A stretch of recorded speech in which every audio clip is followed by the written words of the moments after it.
Billionaires Bunker follows a group of the world's richest people who retreat to a luxury underground shelter, the Chimera Underground Park, as the world braces for what they think is a nuclear war. Max is one of the people brought in by his father Rafa, but the big twist, the whole nuclear crisis is fake. There is no apocalypse outside.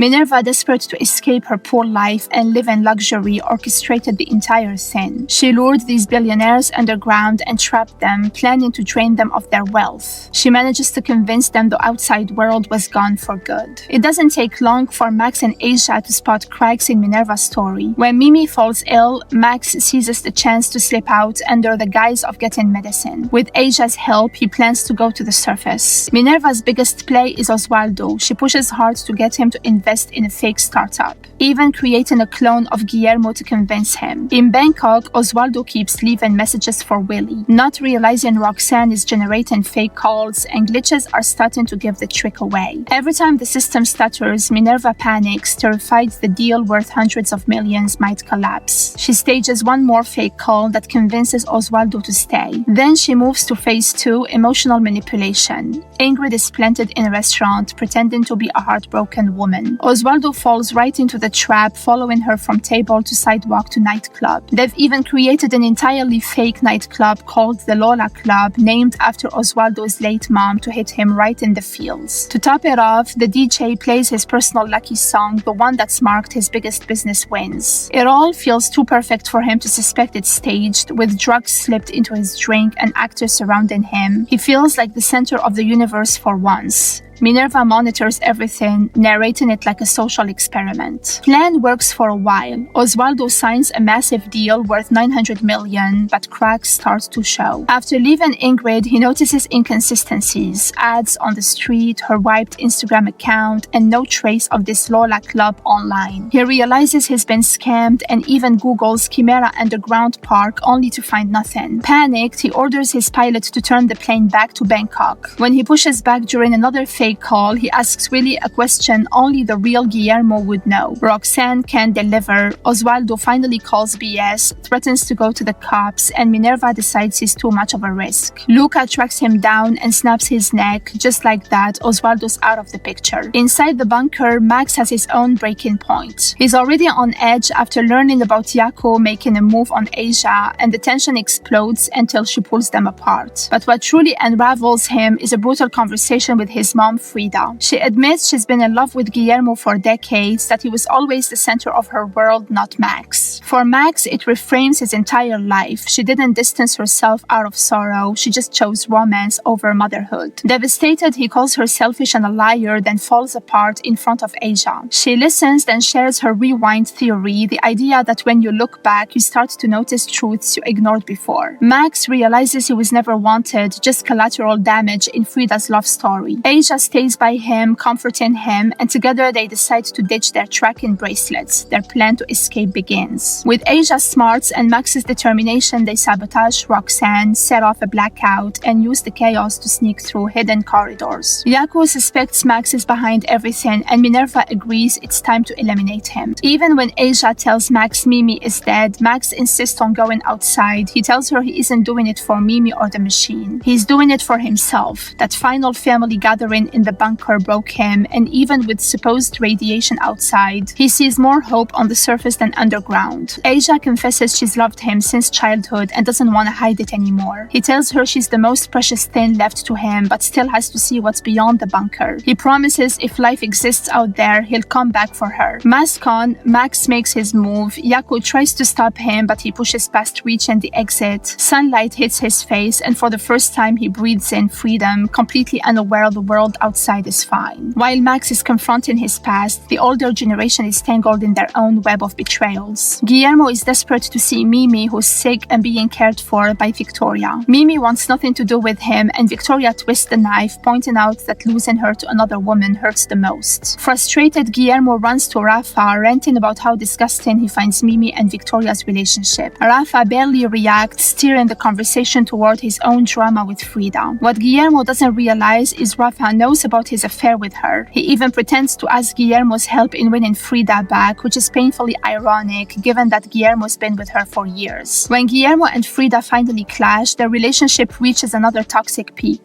Frida flips the power dynamic, declaring she's done being submissive. She makes Guillermo admit his love for her out loud, forcing him onto his knees. The moment is cut short when Rafa barges in. He reveals the truth about Marta, Guillermo's late wife, saying she knew about his long affair with Mimi before she died. According to Rafa, Marta didn't kill herself because of him, but because Guillermo's betrayals destroyed her. The guilt lands squarely on Guillermo, leaving him shaken and exposed. The season closes on Max stepping into the sunlight, finally free of the claustrophobic bunker and all the lies inside it, while everyone else remains trapped in Minerva's illusion.